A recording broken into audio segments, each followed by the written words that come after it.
الحمدللہ نحمده ونصلی ونسلم علی رسول الکریم اما بعد فاعوذ باللہ من الشیطان الرجیم بسم اللہ الرحمن الرحیم قد افلح من تزکا وذکر اسم ربہ فصلی اعوذ باللہ صدق اللہ مولانا العظیم وصدق رسولہ النبی الکریم الامین ان اللہ وملائکتہ یصلون علی النبی یا ایہا الذین آمنوا صلوا علیہ وسلموا تسلیما الصلاۃ والسلام علیک یا سیدی یا رسول اللہ وعلی آلک واصحابک یا سیدی یا حبیب اللہ مولا صلی وسلم دائما ابدا علی حبیبک خیر الخلق کلہم ہر کے خواہد ہم نشینی با خدا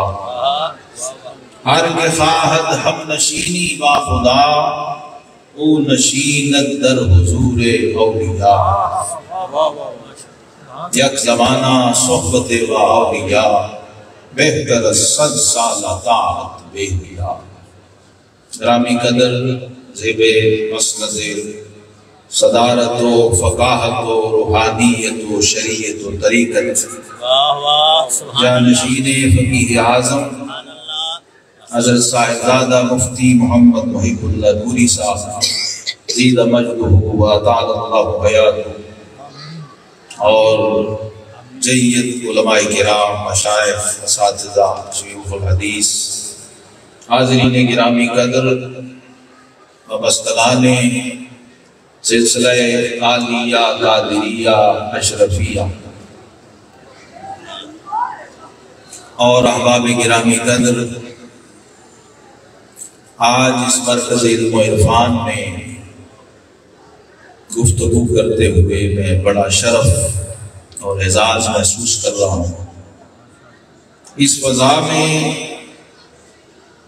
جب میں سانس لیتا ہوں تو مجھے صرف فقاہت کی خوشبو نہیں آتی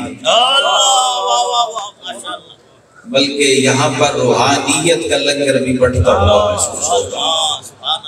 میں مدینہ طیبہ دیار حبیب علی صاحب الصلوات و تسلیمات میں حاضر تھا تو پیغام پہنچا کہ موضوع بتا دیں۔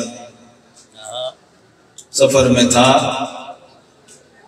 اور موضوع طے ہوتے ہوتے میں دیار حبیب میں پہنچوں اور وہاں پہ جو موضوع عطا ہوا وہی میں نے پیش کیا کہ اہل فقہ و تصوف کے جو باہمی روابط ہیں، اہل شریعت اور طریقت کی باہمی نسبتیں اور محبتیں ہیں، آج اس کے ریوائول کی اہل سنت کو بہت ضرورت ہے۔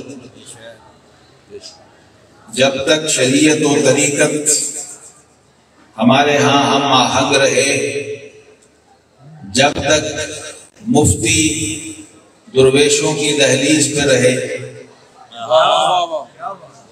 تو کیفیات اور تھی، بڑی بڑی گتھیاں، بڑے بڑے عقدے، جب آپس میں مفتیوں سے فقیہوں سے مناظروں سے حل نہیں ہوتے تو پھر کسی حاجی امداد اللہ مہاجر مکی کے دروازے پہ دستک دیتے تھے، پھر کسی اعلیٰ حضرت اشرفی میاں کی در پہ جاتے تھے، بڑے بڑے فقہا، اور پھر آپ تاریخ میں اوپر چلے جائیں تو کوئی صدی، کوئی عہد، کوئی دور، کوئی زمانہ ایسا نہیں ہے کہ کوئی احمد بن حنبل کسی بشر حافی کے در پہ نہ بیٹھے، کوئی عہد ایسا نہیں۔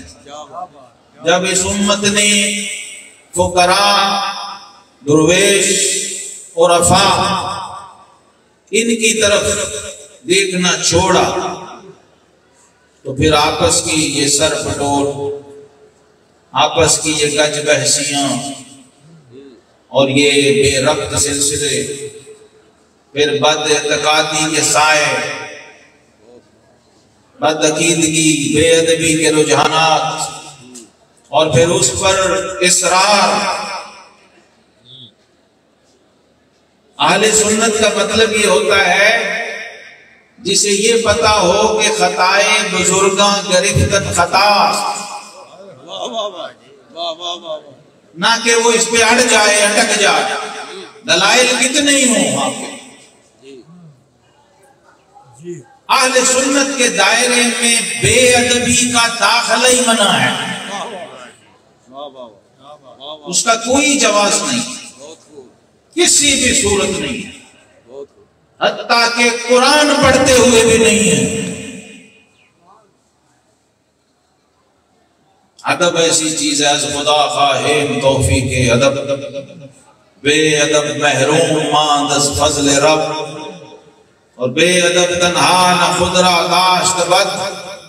حضرت عارف رومی کہتے ہیں بلکہ آتش در ہما آفاق زد، ایک بے ادب کا وجود پورے مجمع کو لپیٹ سکتا ہے۔ ایک بے ادب کہیں بیٹھا ہو پیغمبر کی مجلس میں بھی تو دعائیں قبول نہیں ہوتی۔ ہر گرا روئے بہبود نبود، دیدن روئے نبی سود نبود۔ اہل سنت نے کبھی بے ادبی پہ کمپرومائز نہیں کیا، اور اس کی وجہ اور طاقت کیا تھی کہ ہمارے ہر فقیہ اعظم کے پیچھے ایک صدر الفاضل موجود تھا۔ وجہ یہ تھی، ورنہ فتاوی افتاء اور دین اور قرآن و سنت کی باریکیاں اور نقطے اور منشگافی یہ تو باقی بھی جانتے تھے نا، فقیہ اعظم ایک کیوں ہے؟ وہ اس لیے ہے کہ صحیح بخاری کے کتاب العلم میں جائیں، سیدنا امیر معاویہ رضی اللہ تعالیٰ عنہ کی روایت پڑھیں، بخاری میں اس کی روایت، یہ ایک حدیث کبھی ہٹا کے دیکھو اپنی جگہ سے، یہ بخاری کی کتاب العلم کی میں ایک حدیث صرف کہہ رہا ہوں، اس کو ہٹا کے دیکھو تمہارا پورا نظام علم ہل جائے گا، جس میں آقا کریم علیہ السلام نے فرمایا من یرد اللہ بہ خیرا یفقہہ فی الدین، انما انا قاسم واللہ یعطی۔ فرمائے لوگوں جب اللہ کسی کا اللہ بھلا چاہے، ہر بندہ اپنا بھلا چاہتا ہے اور رب سے بھی بھلا مانگتا ہے، اس بندے کا سوچو کہ رب خود جس کا بھلا چاہتا ہے، نہ کوئی دعا، نہ کوئی تعویذ، نہ کوئی نقش، نہ کوئی دم، نہ درود۔ کچھ ایسے بھی ہوتے ہیں جن کا رب بھلا چاہتا اور رب ارادہ فرما لیتا، اس کے بھلے کا رب ذوالجلال خالق کائنات جل مجدہ ارادہ فرما لیتا ہے تو اسے دارالعلوم حنفیہ بصیر پور کے ہاتھے میں لے آتا،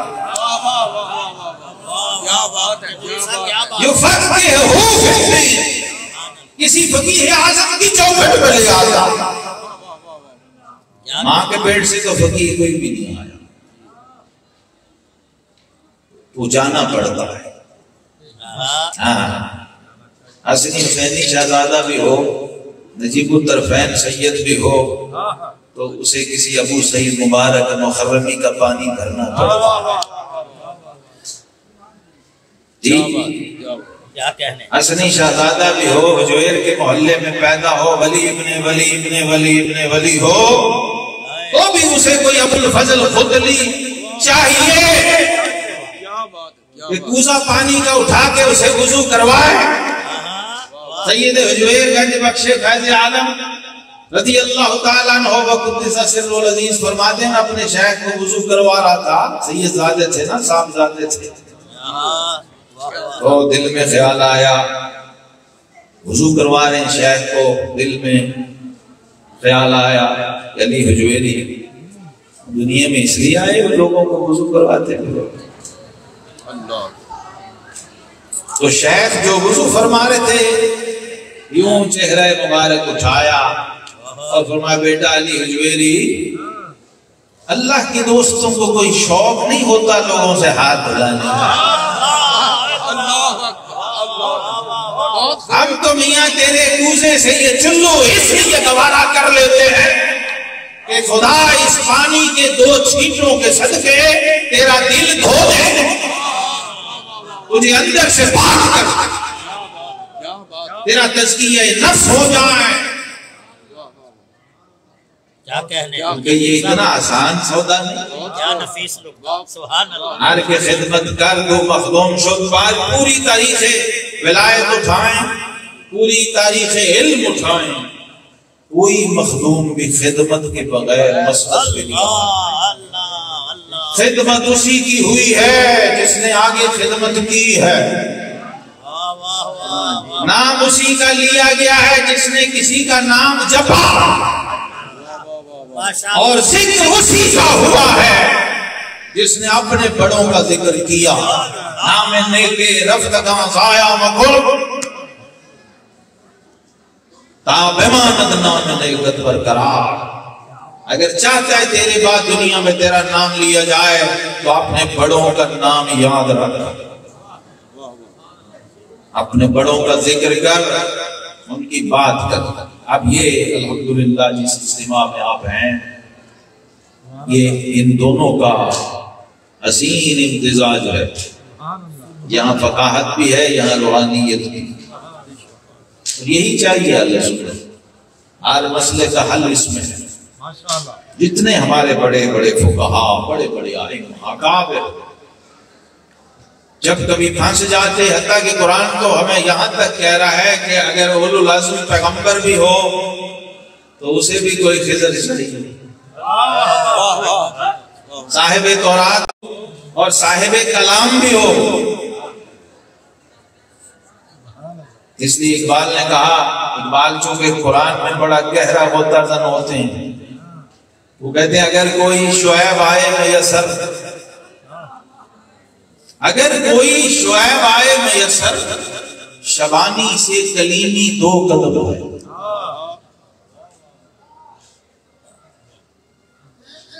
تو رب کائنات نے خود بھیجا ہے السلام کے پاس، اور ان کے تعارف میں فرمایا فوجدا عبدا من عبادنا،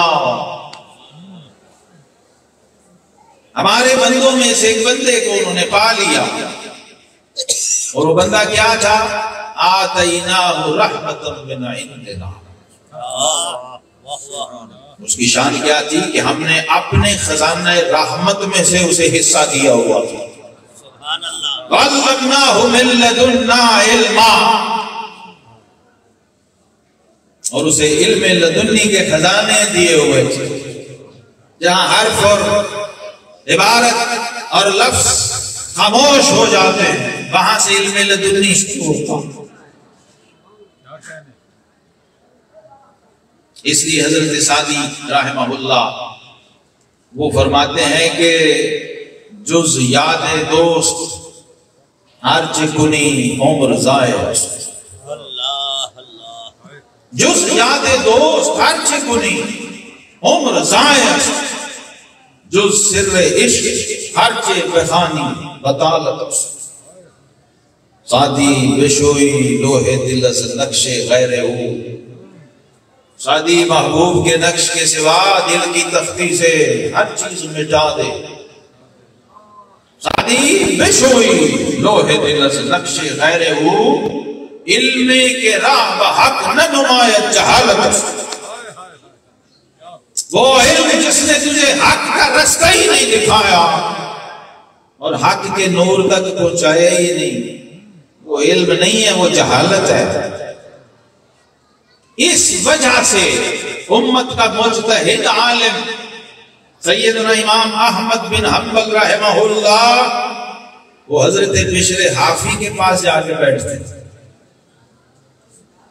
جن کے شاگردوں میں امام بخاری ہیں، امام مسلم ہیں، امام علی بن مدینی ہیں، اور ایسے کئی ہیں.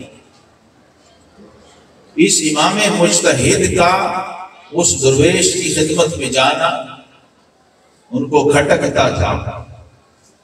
اتنا بڑا امت کا امام یہ جا کے اس درویش کے پاس بیٹھتا ہے۔ تو انہوں نے عرض کیا کہ حضور چاہیے یہ کہ جناب بشر آپ کی خدمت میں آئیں، جتنا بڑا منصب و مرتبہ آپ کا ہے، پوری امت آپ کو دیکھتی ہے، سلطنت عباسیہ آپ کے فتوے کا انتظار کرتی ہے، آپ وہاں جا کے بیٹھتے، اس کا اچھا اثر نہیں پڑتا، چاہیے کہ وہ آپ کے پاس بیٹھیں۔ تو اس امام مجتہد نے فرمایا، اور ساتھ ان علماء نے کہا کہ آپ چونکہ شریعت کو زیادہ جانتے ہیں، قرآن و سنت کو ان سے زیادہ جانتے ہیں، 6 لاکھ حدیثوں کے حافظ ہیں، تو آپ کا وہاں جانا مناسب نہیں لگتا۔ تو امام وقت نے فرمایا، یہ وہ امام ہے جس کے ایک مقلد کا نام غوث اعظم شیخ عبد القادر جیلانی ہے۔ اس امام نے فرمایا کہ حضرات بات ٹھیک ہے، ہو سکتا ہے کہ شریعت کو میں بشر حافی سے زیادہ جانتا ہوں، اور قرآن و سنت کے احکام بھی اور حدیث بھی مجھے زیادہ یاد ہوں، لیکن میں پھر بھی بشر کے پاس اس لیے جاتا ہوں کہ وہ شریعت والے کو مجھ سے زیادہ جانتا ہے۔ قرآن کو تو ہو سکتا ہے میں زیادہ جانتا ہوں، حدیث مجھے زیادہ آتی ہو، لیکن میں ان کی خدمت میں اس لیے حاضر ہوتا ہوں کہ وہ قرآن والے کو مجھ سے زیادہ جانتا۔ تو ایک ہوتا ہے عارف باحکام اللہ، عالم باحکام اللہ، احکام الہیہ کو جاننے والا، اور ایک ہوتا ہے عالم باللہ جو احکام والے کو زیادہ۔ وہاں جا کے یہ کہتے، بڑا پیارا میٹھا جملہ ہے، بابا بلے شاہ صاحب کو سنانے والا ہے، کیا بات ہے، یہ کہتے وہاں جا کے حضرت جو کہ امام تھے نا حدیث کے، تو اسی انداز میں جا کے کہتے کہ حدثنی ان ربی، کیا کہنے، علماء کرام کے لیے میں دوہرا رہا ہوں، کیا کہنے، ایک امام مجتہد اور امیر المومنین فی الحدیث، وہ اس درویش سے جا کے کہتا ہے کہ حدثنی ان ربی، اس کا ترجمہ کیا کرے، کیا کہنے، اس کا ترجمہ کرنے کے لیے مجھے بابا بلے شاہ صاحب رحمۃ اللہ سے رابطہ کرنا پڑا۔ انہوں نے کہا اس کا ترجمہ ہو ہی نہیں سکتا سوائے اس کے کہ کوئی یار کی گل سنا سا۔ ہاں، جتنا بڑا مفتی منزی ہو بھائی، ضرورت تو پڑتی ہے نا اسے بھی۔ جب غزالی کو پڑھی، امام غزالی رحمہ اللہ ساری زندگی خرد کی گتھیاں سلجھاتے رہے، آخر انہوں نے کہا کہ خرد کی گتھیاں سلجھا چکا میں، میرے مولا مجھے صاحب جنوں کر۔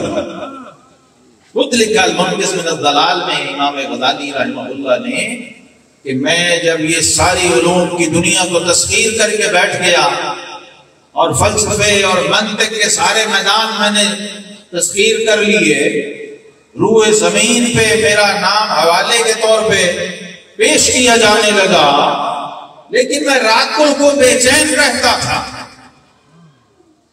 دن میں فتوے دیتا، عالم اسلام میں میرے ڈنکے بجتے، میرا حوالہ، میرا ریفرنس اسی زمانے میں دیا جاتا، لیکن میں راتوں کو سوچتا کہ غزالی یہ سارے علوم تو نے پڑھ لیے، سارے فلسفے پڑھ لیے، بڑے بڑے مناطقہ اور فلاسفہ کو تم نے لاجواب کر دیا، لیکن یہ ابھی تک تمہیں جنید اور بایزید والی کوئی کیفیت کیوں نہ سمجھی؟ پیچھے رہ گیا ہے۔ تو کہتے ہیں اس بےتابی اور بے چینی میں نے یہ کتابیں پڑھی جب بزرگوں کی، اور بغداد شریف کو چھوڑا، پہلے اعلانیہ چھوڑا تو بادشاہ نے اجازت نہیں دی، علماء نے بھی نہیں دی، گھر والوں نے بھی نہیں دی کہ آپ کے بغیر نظام کیسے چلے گا۔ پھر خفیہ. بس میں اشارہ کر رہا ہوں اختصار سے، وقت بہت کم ہے. آج میرا دل تھا میں بہت بات کرتا، بہت سفر کر کے میں آیا، اور یہ اسٹیج ایسا ہے کہ یہاں پر تو ہما پہلو اسٹیج ہے، کیا کہنا ماشاءاللہ. لیکن اللہ کی مرضی ہے، مشیت تیز دی ہے. جتنا وقت ملا میں آپ کو اس بارگاہ کا جو پس منظر ہے اصل میں وہ دکھانے کی کوشش کر رہا ہوں. یہ جتنے بھی میں واقعات سنا رہا ہوں یہ ساری شرح ہے فقیر اعظم کی ذات کی، ان کی ہستی، ان کے پیچھے کون کون ہے. دیکھیے لوگ عمارت دیکھ کے چپ کر جاتے ہیں، کوئی ہوتا ہے جو معمار سے بھی رابطہ کرتا. تاجدار گولڈا یاد آگے کہتے ہیں کوئی برلیاں موتی لائے طریقہ. تو کبھی معماروں کو بھی دیکھنا چاہیے، کیونکہ مرید ہو نہیں سکتا جب تک اسے اپنے پیر کی معرفت نہ ہو. شیخ کی معرفت کے لیے ہمیں پھر شیخ کے شیخ کو بھی دیکھنا پڑتا. یہ شجرے اس لیے ہوتے ہیں جو پڑھے جاتے ہیں کہ وہ مصور کیسا ہوگا جس کی یہ تصویر ہے. طریقت ہمیں جوڑتی ہے. کچھ لوگ فصل والے ہیں، کچھ وصل والے ہیں. تو ہمیں ہمارے بزرگوں نے وصل کا درس دیا. تو برائے وصل کردن آمدی نہ برائے فصل کردن. کچھ کینچی والے ہیں، کچھ سوئی دھاگے والے ہیں. تو اہل سنت و جماعت جو صوفیاء اور اولیاء اور عرفاء کا لنگر کھانے والے ہیں، ان کا کام ہے جوڑنا، توڑنا، وصل، ملانا. ہمارے اکابر نے یہ کیا. تو امام احمد بن حنبل رحمہ اللہ سے بڑا امام و مجتہد اور فقیہ آپ کہاں سے لائیں گے؟ وہ بھی جا کے کہہ رہا ہے کہ یار کوئی یار نہیں گل سنا. ضرورت تھی. امام غزالی جیسے امام کو بھی ضرورت تھی، سو وہ نکلے. میں نے وہ برج دیکھا ہے جامع اموی کے صحن میں، حضرت صاحب نے بھی دیکھا ہوگا برج غزالی. پتہ نہیں آپ وہاں ہے کہ نہیں. میں جب گیا تو وہاں صحن میں موجود تھا جس میں بندہ وہاں کھڑا نہیں ہو سکتا. اس میں رکوع میں داخل ہوگا، رکوع میں نکلے. پتھر کا برج جہاں امام غزالی نے ذکر و فکر و عبادت میں وقت گزارا اور اس حال میں گزارا. اتنا بڑا امام آپ سوچیں ذرا. کسی نے بتایا کہ غزالی یہ اس طرح سے نہیں، یہ جو باتیں تم کر رہے ہو جنید اور بھائی یزید والے جو معاملات ہیں یہ صرف کیلو کال سے نہیں ملتے. یہ کیسے ملتے ہیں؟ انہوں نے کہا بیت المقدس میں جاؤ، جھاڑو پکڑو، وہاں کی جارو کشی کرنی پڑتی ہے، منہ پہ رومال رکھنا پڑتا ہے، چھپانا پڑتا ہے تاکہ کوئی پہچان بھی نہ لے کہ یہ غزالی ہے. اتنی شہرت ہے، اتنے معروف آدمی ہیں. اس حال میں کہتے ہیں امام غزالی میں نکلا اور بیت المقدس کے صحن میں جھاڑو دے رہا تھا، منہ پہ کپڑا ڈالا ہوا، اور ایک وائس خطاب کر رہا تھا. وہ کہہ رہا تھا قال الغزالی غزا.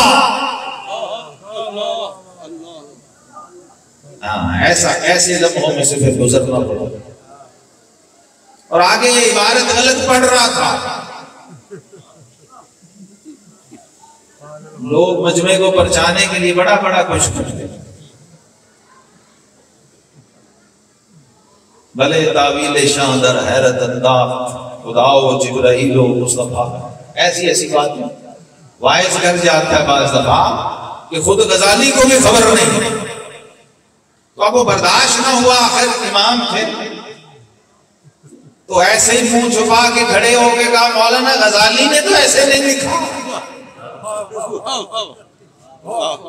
وہ بھی جب وائز کی گڈی چڑھی ہو، اس نے کہا خاموش جاہل، علماء کو لقمہ دیتا ہے. تھلے ہو گئے، چاڑ دیا، پھر سر چھپا لیا. یہ ایسے غزالی بنی احیاء العلوم اور کیمیا سعادت پھر اس کے بعد نصیب ہوتی ہے، ورنہ تحافہ اور فلاسفہ میں لگا رہتا ہے. یہ ان مراحل سے گزر کے یہ لوگ پہنچے ہیں. اور پھر غوث اعظم محبوب سبحانی پیران پیر شیخ عبد القادر جیلانی رضی اللہ عنہ کی کبھی لوگ سیرت پڑھی ہے. طالب علمی میں آپ کہتے ہیں میں پتے کھاتا تھا, صدقے کی روٹی نہیں کھاتا. تو 7 دن گھاس اور پتے اور سبزہ کھا کے تو یہ چمڑی سبز ہو جاتی تھی غوث پاک کی. جب طالب علم تھے اے طائر الہ ہوتی اس رزق سے موت اچھی, جس رزق سے آتی ہو پرواز میں کوتاہی.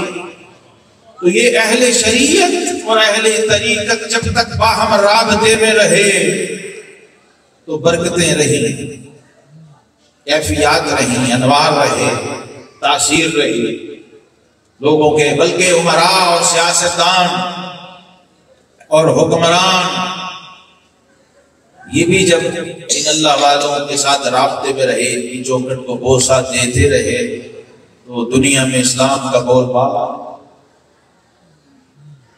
جب یہ رابطے آپس میں منقطع ہوئے تو پھر بے برکت ہوئی. تو دوسروں کو ماننا چھوڑ دیا, ادب چھوڑ دیا, سننا چھوڑ دیا, اور دوسروں کی خدمت میں, بڑوں کی خدمت میں جانا چھوڑ دیا, اور خود کو ہی بڑا سمجھا, تو پھر برکت نہ رہی. ہمارے اکابر کی مثالیں اگر میں ساری پیش نہیں کر سکتا, وقت بھی نہیں ہے. کبھی یہ پڑھیں کہ ایک اتنا بڑا امام تصوف و طریقت کا صاحب بن عبداللہ تستری رحمہ اللہ جیسا امام, اب ان کی طریقت والوں کی ذرا شریعت والوں سے محبت دیکھی. یہ سنن ابی داؤد والے جو امام ہیں, امام ابو داؤد رحمہ اللہ, ان کی خدمت میں جاتے تھے. یہ صوفی اب محدث کے پاس جا رہا اور کہتے کہ یہ اپنی زبان باہر نکالو. کہ جی کیوں؟ فرمائے اس سے تم میرے آقا کی حدیث روایت کرتے ہو, اس مقدس زبان کو میں بوسہ دینا چاہتا ہوں. میرے آقا کریم علیہ السلام کا کلام اور ایک ایک لفظ اور حرف وہ تمہاری اس زبان سے ہو کے گزرتا ہے. سب سے بڑا تبرک قرآن ہے اور پھر حدیث. ہم نے اسے تبرک نہیں سمجھا تو برکتیں اٹھ گئی, تاثیر اور کیفیات ختم. شیخ محقق شیخ عبدالحق محدث دہلوی رحمہ اللہ فرماتے ہیں جب میں مکہ سے رخصت ہوا تو میرے شیخ, آپ کے شیخ اول تھے سلسلہ شاذلی, شیخ عبد الوہاب تقی رحمہ اللہ, اور انہوں نے پہلی بار بتایا کہ عرس کیا ہوتا ہے. وہ بھی میں برکت کے لیے پیش کرتا ہوں. فرماتے ہیں میں نے پوچھا کہ حضور یہ عرس کیا ہے, عرس کیوں ہوتا ہے؟ یہ ہر سال اس دن کو, اس تاریخ کو جب بزرگوں کا وصال ہوا, دنیا سے رخصت ہوئے, اللہ کو پیارے ہوئے, تو یہ کیا وجہ ہے؟ یہ تو مرید جمع ہوتے ہیں, اجتماع ہوتا ہے, اس کی کیا حکمت و سر کیا اس میں؟ تو انہوں نے فرمایا کہ اس میں راز یہ ہے کہ جب اللہ کا کوئی دوست اللہ سے واصل ہوتا, اس کی روح واصل ہوتی ہے بارگاہ الہی سے, تو وہ جس مقام کا بھی ولی ہو اور تعلق باللہ کے جس مرتبے پر ہو, اس کے مطابق اس گھڑی میں انوار و تجلیات کی بارش ہوتی ہے. وصل کا لمحہ ہوتا ہے. تو وصال کی کیفیات میں بارگاہ الہی سے انوار ذات اور انوار صفات اور انوار اسماء و صفات ظہور کرتے ہیں. وہ تجلیاں برستی ہیں, روح اپنی اصل کی طرف لوٹ جاتی ہے. اب سال میں وہی دن جب دوبارہ آتا ہے تو وہی تجلیاں عالم غیب سے پھر ظہور کرتی. تو جو اس کے چاہنے والے ہوتے ہیں وہ آگے جھولیاں پھیلا کے بیٹھ جاتے ہیں کہ شاید اس تجلی میں سے کوئی فیض ہمیں بھی نصیب ہو. یہ راز ہے اس عرس. اس لیے اولیاء نے صوفیاء نے اس کو تسلسل سے جاری رکھا، اپنے شیخ اور اپنے مرشد کی روحانیت سے فیضیاب ہونے کے لیے یہ اجتماع سجایا، ان کا ذکر چھیڑا، ان کے محاسن کی بات کی تاکہ ان سے حصہ لیا جائے روحانی، اور وہ تربیت کا فیض جاری رہے۔ یہ فیض کا جاری ہونا یہ ہوتا ہے۔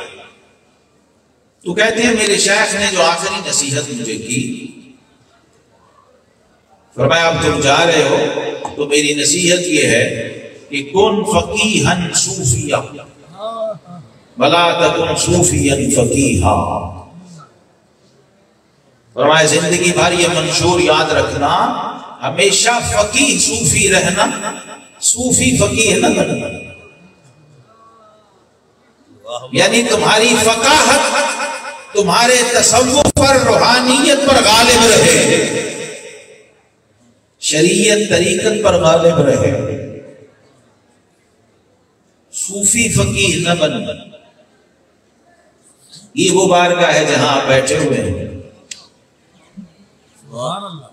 یہ اس کا عملی مظاہرہ اور نمونہ ہے۔ اور میرے خیال میں پاکستان میں یہ واحد مرکز علم و عرفان ہے جو اس قول کی عملی تفسیر ہے، جہاں پر فقاہت جو ہے وہ ہمیشہ تصوف پہ غالب رہی۔ بے شک سبحان اللہ۔ اور دونوں کا حسین امتزاج پیش کیا حضرت فقیہ اعظم رحمۃ اللہ تعالی۔ صوفی جو ہوتا ہے اس کا ایک کمال یہ ہوتا ہے وہ کتنا بڑا فقیہ اور امام و محدث بن جائے، اس کے ہر فتوے میں بھی روحانی فلیور ہوتا ہے۔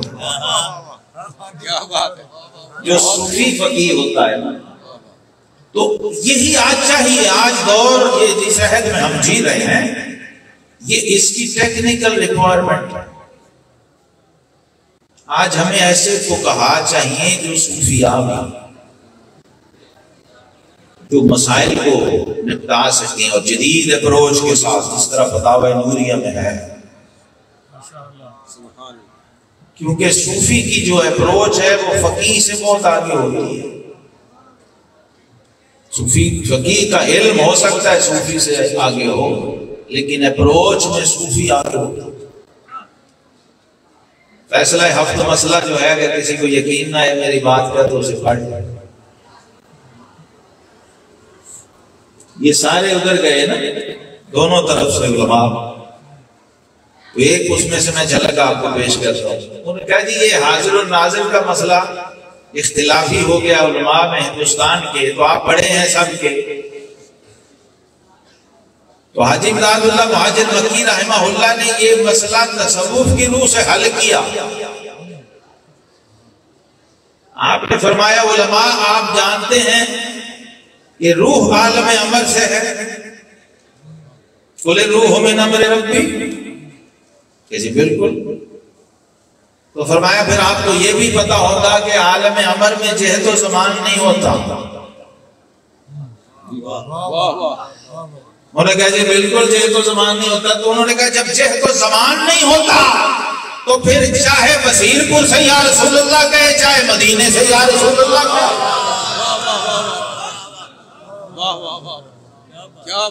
سارے سرنڈر ہو گئے۔ جب دور و نزدیک والا مسئلہ ہی نہیں ہے جی، جہت و زمان وہاں ہے ہی نہیں، تو تم میں سن کے فتوی امت پہ لگائی گا۔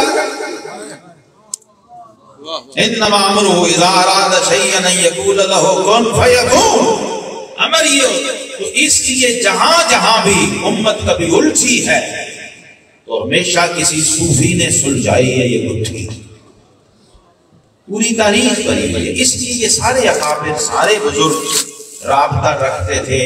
ہر عز الدین ابن عبدالسلام، اس کے پیچھے کوئی ابو الحسن شاذلی بیٹھا ہے، یہ آپ تاریخ اٹھا کے دیکھیں۔ حتیٰ کہ علامہ ابن تیمیہ بھی،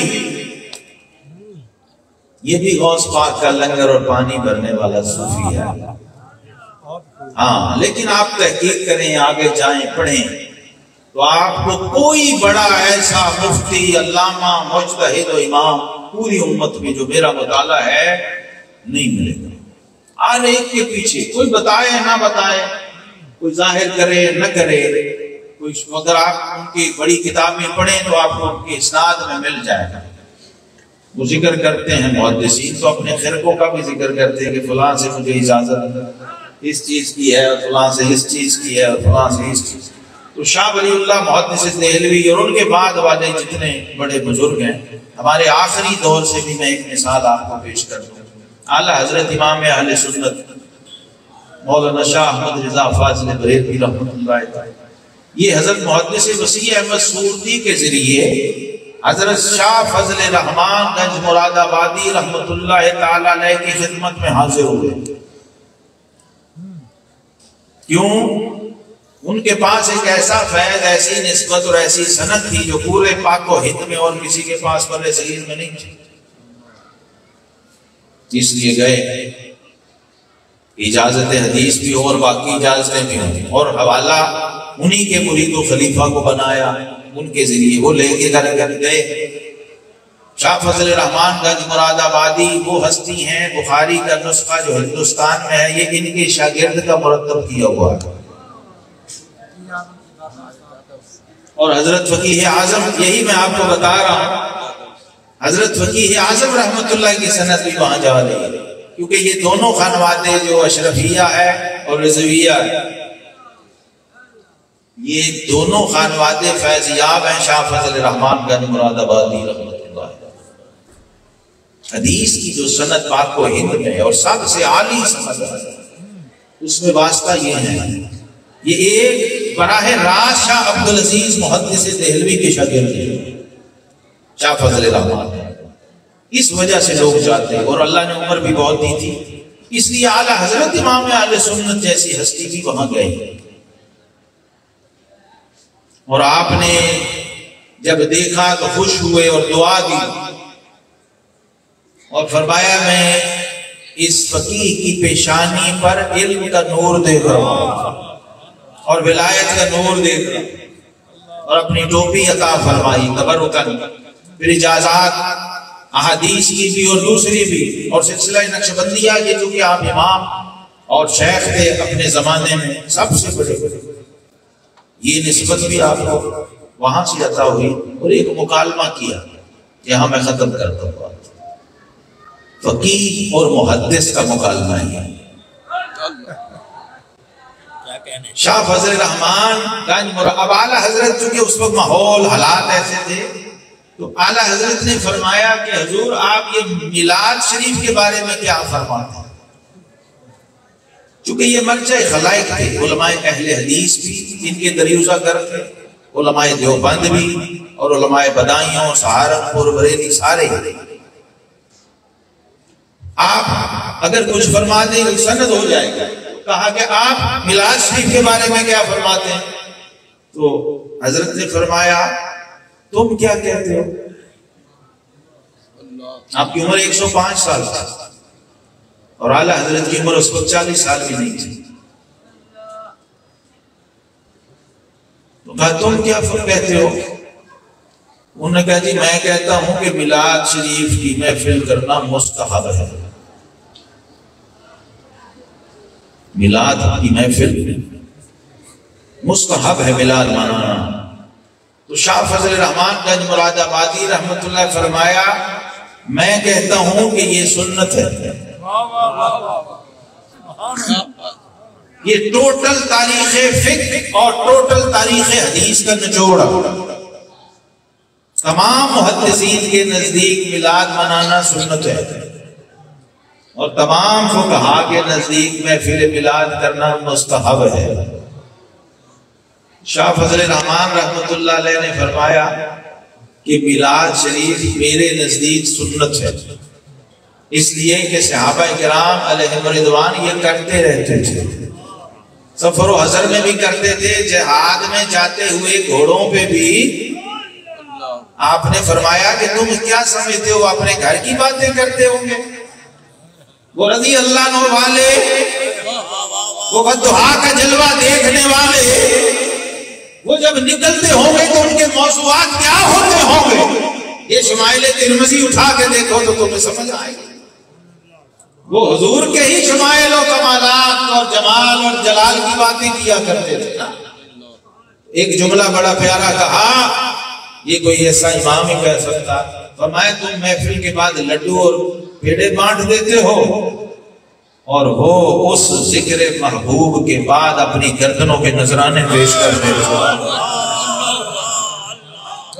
اس نے یوسف پہ کٹی مصر میں انگشت زنا، اور سر کٹاتے ہیں تیرے نام پہ مردان عرب۔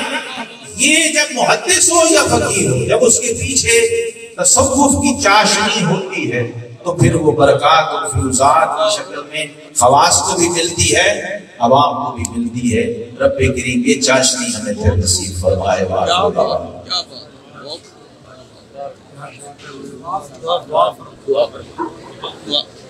بسم اللہ الرحمن الرحیم، الحمدللہ رب العالمین، والصلاة والسلام علی اشرف الانبیاء والمرسلین وعلی آلہ وصحبہ اجمعین۔ اللہم انزل علینا الرحمۃ والبرکۃ والمغفرۃ انک علی کل شیء قدیر۔ یا رب بالمصطفیٰ بلغ مقاصدنا واغفر لنا ما مضى یا واسع کرم، ثم الرضا عن ابی بکر وعمر وعن علی وعن عثمان ذی الکرم۔ مولایا صل وسلم دائما ابدا علی حبیبک خیر الخلق کلہم، سبحان ربک رب العزة عما یصفون وسلام علی المرسلین۔